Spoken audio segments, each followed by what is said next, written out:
the headline of the report really is to, if you will, to exonerate the pilot from pilot error. This is what the report was stating. They didn't say that explicitly, but from reading from the findings, it tells me that it wasn't pilot error. And there's nothing, at least for now, for the time being, that points toward pilot error. As from the Cockpit voice recorder, it appears they are trying to recover the flight from going down to the ground. What you do with the switch, it isn't as simple as the light switches at home.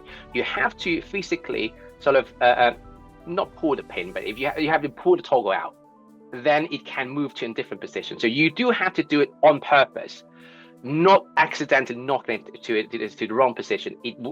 Very rarely that can happen, or is close to zero.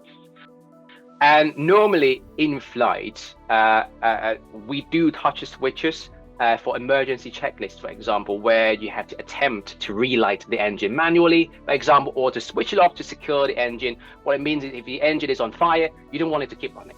You want it off. So you put it in the cutoff position. In that scenario, both pilots have to confirm the action, and they have to confirm whether they're switching off the right engine as well, because if you switch off the wrong engine, the only good engine, then yes, definitely you are crashing.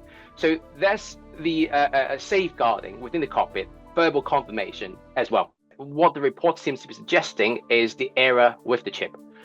It's as simple as one chip not working properly, losing contact. Once you lose contact, it's kind of how electricity works. The signal works.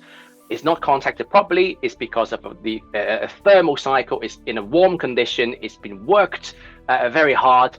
Like your laptop stops working, basically, giving you the blue screen of death we call on Windows. It doesn't command the fuel to be in a run position, even for a split second. The fuel stops for a couple of seconds, and the engine will start decelerating. I believe the FAA has, or together with GE General Electric, the engine manufacturer, has issued a service bulletin, i.e. I believe it was about 11,000 cycles they will have to replace the chip, and if it is not replaced or maintenance isn't done correctly, it could lead to intermittent loss of signal.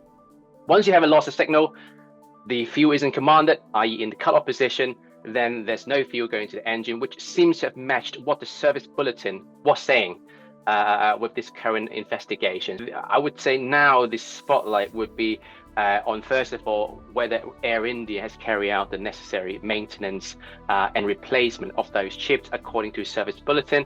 And the second question will likely be for Boeing and General Electric together, why it was issued as a service bulletin rather than an airworthiness kind of mandate, where a directive, or we call an AD, that you must carry out those actions.